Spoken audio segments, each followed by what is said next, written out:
Alrighty, so week 4 waiver wire must adds. Before we hop into the waiver wire ads, though, I have to ask y'all 2 questions. Number 1 is rhetorical, but do you want to win at fantasy football? Number 2, if you do want to win at fantasy football, if the answer was yes to number 1, why are you adding players after everybody else on social media spaces are talking about them? Why did you not add them the week before? One of the biggest things that inspired me to create this YouTube channel was that people out here were talking about people after they'd always popped off. And I was like, man, I keep getting to these people late. I keep getting to them late. And I was like, I don't like that. So I was already watching the tape. So I started writing down my own people where I was like, okay, took notes on this guy, this guy, this guy. The point of me doing these waiver wire videos is to get you people before everybody else on social media, YouTube, TikTok, wherever are talking about them, because by then you will have to pay up for them either with fab or waiver wire priority, where if you pick them up the week or weeks before they pop off, you can get them for almost free. So before we hop into my waiver wire ads, I am going to go over my recap from week 3 and see how we did and see how my calls were. Daniel Jones, like it's Daniel Jones. It is going to be Darnell Mooney, Troy Franklin. This has all to do with the fantasy points in week 2 and the usage a little bit. So wasn't in love with the tape. I'm very confused why he was getting so many schemed up touches for this football team. I'm not certain if this is just like the boom week for Troy Franklin and there's going to be a lot of bust weeks to follow. It's Alec Ayomanor. I am saying this is how I felt about Juwan Jennings last year, watching tape to the first couple of weeks where I was like, ooh, he might be somebody worth picking up. I did. And then it was, ooh, all these injuries happened and he was worth playing. So the wide receiver I'm talking about is Torrey Horton from the Seattle Seahawks. So starting off at the QB position, there's 2 QBs I want to talk about, neither of which you really necessarily need the roster. Marcus Mariota looked great in week 3. The biggest question though is it worth spending your waiver wire spot or fab on a guy who may only play maybe 1 more week, 2 more weeks? Jaden Daniels is not on IR. He could come back as soon as week 4. So is it really worth burning for Marcus Mariota? In my opinion, no. If you can get him for free, like after waivers clear, sure. Especially if you're in a 12-man deeper league, why not? Or a super flex league, why not? For free. But if he's not for free, then I don't think it's worth it, because you might only get 1 week, 2 weeks out of him, and it's probably not worth it unless you're dying at QB. For my second QB, it is Geno Smith. I feel like Geno is somebody who's worth rostering in 12-man, maybe 10-man specifically, like super flex leagues, or leagues that are just like carrying multiple QBs. If that's your league that you're in, I have a friend who's in a 10-man league who they all are carrying 2 QBs, which I think is crazy. He may be worth rostering to be able to stream, or if you're somebody who just cannot get a QB at all, he may be viable to hold on your bench and stream against easier matchups. Man, the running back waivers this year have not been anything too crazy. Nobody's really popped off. Nobody's been free who's been amazing. The first guy, and I've talked about him a bit, now he's at 61% roster, so technically he's a little bit over the 60% that I like to be underneath, is Baishal Tutin. The usage did not go up in week 3, as I was kind of hoping. He is somebody that if he's available in your league, I would recommend rostering him if ETN goes down, if ETN starts to lose some of the workload, which we did not see in week 3. Tutin has viability as a bigger power back. ETN's kind of more of a finesse, fast, speedy guy. So if we end up seeing the usage change, if we end up seeing ETN go down for any reason or get hobbled like he was last season, then I think that Tutin ends up becoming viable in fantasy football as maybe like a middling to the bottom of the barrel RB2. I would definitely recommend stashing him in your deeper leagues if he's still out there. He's probably not, but if he is, I would go grab him, throw him on your bench, see what he looks like for the next handful of weeks. The next running back who's going to be picked up now, who I've been saying for the last few weeks to pick up. So if you're in an 8-man league or a 10-man league and you didn't already roster him, man, you're going to have to pay up for him this week, and that's on you. He is at 59% rostered in Sleeper League, so if he's still available, you're in trouble because you're going to have to pay up to get him.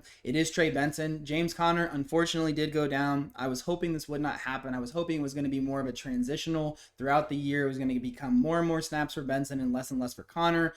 But the injury was something I talked about. It did end up happening. I feel really bad about it. But if Trey Benson is out there, you have to go roster him. He is going to be a middling to a bottom of the barrel RB2 going forward. He could end up emerging as a high-end RB2. It really depends on how explosive and how he looks. So if he's available, you're probably going to have to pay up for him this week, but I do think it is worth it. They want to rely on the running backs for this Arizona Cardinals offense. He's going to get a lot of workload and a lot of touches going forward. So for my final running back, this truly is for 10 and 12-man leagues who have deeper benches and just have deeper rosters in general, it is going to be Blake Corum. He is rostered at 30%. If something ends up happening to Kyren Williams, he is going to be a viable person for you, again, as a middling RB2 to a bottom of the barrel RB2 at that point in time because of how high scoring this Rams offense is going to be. He looked explosive in week 2. He looked explosive more so in week 3 against an Eagles defense that's supposed to be pretty good at stopping the run. Kyren Williams popped off, but he did pop off last year too against the Eagles defense, so I don't know, maybe it's just a scheme thing with Sean McVay. Either way, Blake Corum's usage is going to continue to creep up as we see Kyren Williams' usage slowly creep down.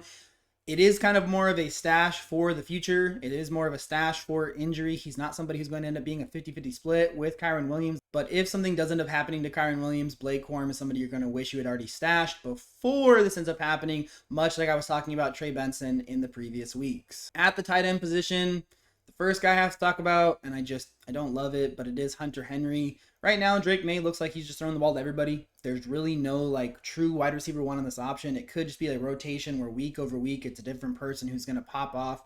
It's really hard to tell so far because nobody's tapes look that great. Hunter Henry's involved very much like he was last season. He is an older guy. I don't think he's that explosive. He's kind of like the safety blanket for Drake May. He's not somebody I really want to roster. I'm not a huge fan of the tape. I get that he gets the targets. If he ends up emerging as Drake May's number one guy for the rest of the season, then maybe he's a smash play and I'm wrong. But I saw this last year. I tried thinking about it last year. I tried rostering Hunter Henry last year, and it just is one of those things where it's a week here, a week there, he pops off, and the rest of the weeks it's just kind of mid at best. So the next tight end I want to talk about is Chig Okonkwo.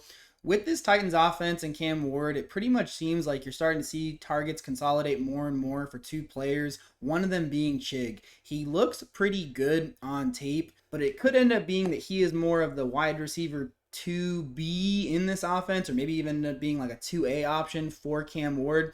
If Cam Ward ends up getting it figured out and the play calling for this Titans offense and starts to tighten up a little bit, Chig could end up emerging as a guy at the tight end spot who's viable. He's more viable in 10 and 12 man leagues where you're really looking for target upside and touchdown upside. He's getting the targets. I think they'll continue to increase throughout the season. He could be a boom bust for you guy at the tight end position, especially in deeper leagues. The last tight end that I'm going to talked about him last week. Obviously he didn't pop off because he still hasn't played yet, but I am telling you right now, I do not care about how good Mark Andrews looked last night. The person that you need to be out there rostering in 12 and 10 man leagues, if you have the space on your bench and you do not have a good tight end, is Isaiah Likely. There is a potential where he could end up playing in week 4 or week 5. He's not somebody you're going to want to start right away. The Ravens will end up being a top 10 scoring offense in 2025.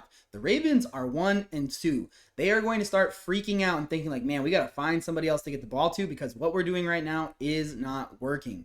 When Isaiah Likely comes back, there's a reality where those targets, those quality touches we saw Mark Andrews get last night start funneling to Isaiah Likely. He is more explosive. He does have more juice. He is not somebody that you have to pay up at all to get right now. He is flying under the radar. When he comes back, again, you would not start him in the first couple of weeks he's back. But if you start seeing like, bam, man, the guy got 4 or 5 targets in the first week he's back. He got 6 or 7 targets in the second week he's back. He is somebody who could end up being a smash play at the tight end position, who nobody out there is going to be talking about, who you can roster for free this week before he ends up coming back into the lineup. And then everybody out there is like, oh, he had 5 targets and a touchdown in his first game back, or he had 5 targets and a touchdown in his second game back, and you got to go get him. Go get him for free right now if you can, especially in deeper leagues, and stash him on your bench and see what happens once he comes back onto the field. All right, so at my wide receiver spots, the first guy on my list, I've talked about in the last couple of weeks, it is Darnell Mooney. In week 2, his first week back, he had the same number of targets as Drake London. In week 3, he out-targeted Drake London. He had 11 targets. I'm not saying that they were all the best and most high-quality targets for Michael Penix Jr. I'm not saying Darnell Mooney is going to be a smash wide receiver 1 or wide receiver 2 every single week.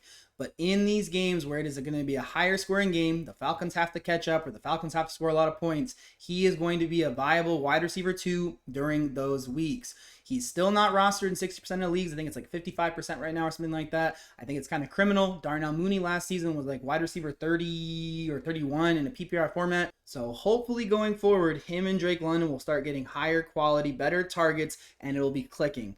In those weeks, like I said, where it is higher scoring, he is going to pop off for you. He is still not rostered at 60%. He is somebody worth going out there and getting this week before he has an explosion week on like actual stats, not just targets for this Falcons offense. The next wide receiver is Luther Burden. He, through the first couple of weeks, didn't look that great. In week 3, he had that little flea flicker trick play and had like a super deep touchdown reception.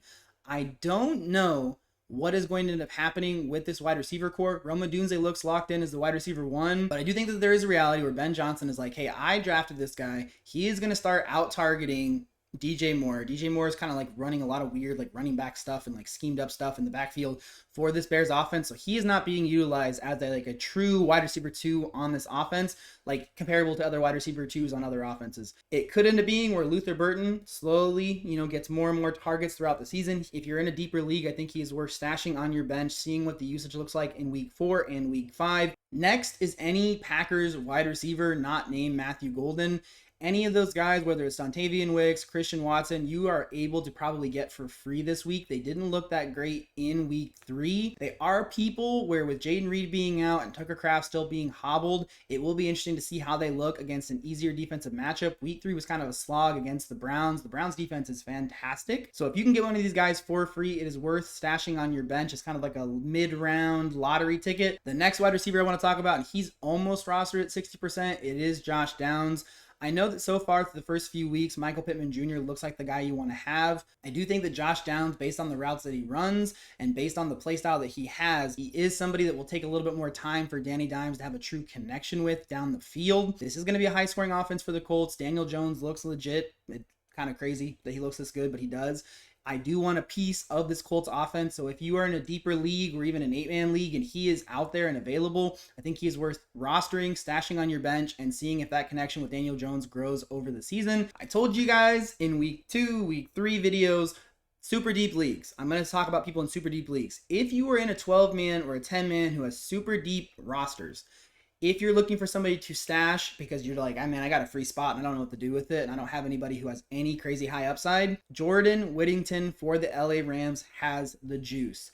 If Devontae Adams or Puka Nacua go down, I feel like Jordan Whittington is somebody who's going to be very, very viable for you in fantasy football. It may never happen. There may be no injury. We're obviously never rooting for injuries. Again, this is only for super deep leagues where you're like, man, there's nobody out there. Jordan Whittington is a guy to stash on your bench. If you have a free spot, pick him up after waivers clear though for free or put a $0 fab bid on him.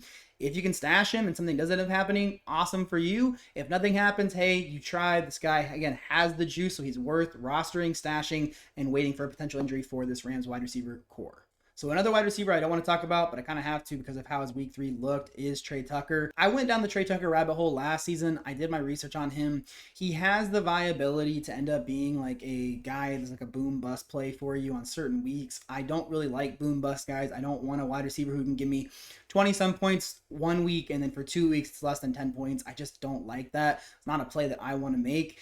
If you're in super deep leagues, maybe he's worth throwing on your bench. Maybe, but you're probably going to have to pay up for him because of the 40-some point performance in PPR formats. I don't like that. I think Trey Tucker is like kind of like the Quentin Johnston of last year, where he's kind of a boom bust guy. He's not somebody that I would be rostering in my league, but if you're in a super deep league and you want to stash somebody who maybe emerges as like a guy who ends up being the number 2 or 2B target option for this Raiders offense, it's not going to score a lot of points. Trey Tucker might be somebody who you want to pick up. Again, if you have to pay up for him, I wouldn't do it. If you can get him for free, maybe stash him for a couple of weeks and see what the usage looks like in week 4 and week 5. So the guy I talked about in week 3, and I did not hear anybody else, session one person out there talk about him, and I just, I felt it in my jellies, right? It reminded me of like feeling it in my jellies last year for Juwan Jennings. I don't expect for him to be the same talent as Juwan Jennings, especially because he is a rookie. It is Torrey Horton for the Seattle Seahawks. I really don't care about the touchdowns. I mean, they're great for fantasy football, but I don't care about the touchdown production. It's more about how did he look on tape and how is his usage so far. If Cooper Kupp goes down, he is a viable bottom of the barrel wide receiver 2, high-end wide receiver 3, on specific matchup weeks where it's going to be higher scoring games for the Seattle Seahawks team. I do believe, given Cooper Kupp's age and injury history, there's a good chance that he does end up getting injured. Torrey Horton ends up being a viable guy in fantasy football. I would be willing to roster him at this point in time in any league size format as a stash guy to see what he looks like in week 4. If the usage goes up, the targets go up, who could end up being viable in fantasy football in the back half of the season. So another wide receiver that I really don't want to talk about, but I kind of have to, especially for week 4, it is Sterling Shepard for the Tampa Bay Buccaneers. If Chris Godwin, Mike Evans aren't out there, It'll be Emeka Egbuka as a wide receiver 1, and he will end up being the wide receiver 2 on this team. Not somebody I love, but if you're in a deeper league and you need somebody absolutely that you have to play in week 4 at the wide receiver spot, he could be viable. They are going up against the Eagles though, so it's not my favorite matchup on the week. But if you can pick him up for free, he's probably somebody who you can at least stash to see how long it takes for Chris Godwin or Mike Evans to come back. Okay, so I have 2 more wide receivers for you. The first one is Elikai Manor.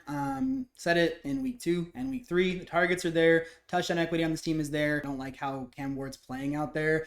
But I said it to you earlier, the targets are kind of consolidating more and more. Elikai Manor could end up being the wide receiver 1 on this Titans offense. They're not going to be super high scoring. He could end up being somebody later on in the season if we kind of see Calvin Ridley get more and more phased out of this offense later on, who's actually somebody you could be able to start in fantasy football. My last wide receiver is the flip side of that. It is more of a trap as far as I'm concerned. It is Rashad Bateman. He looked good in week 3. He didn't do anything in week 1 and week 2.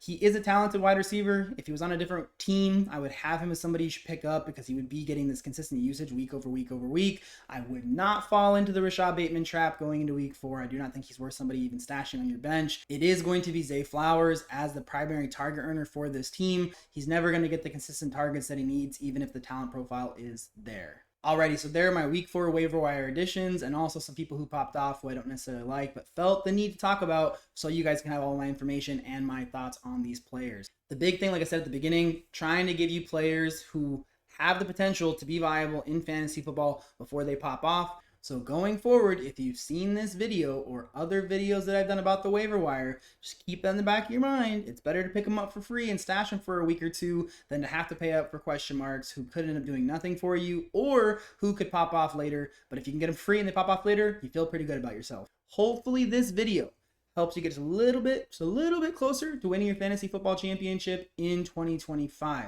I'll see you guys again. No, hopefully you guys will see me again real soon. And until then, y'all have a blessed day.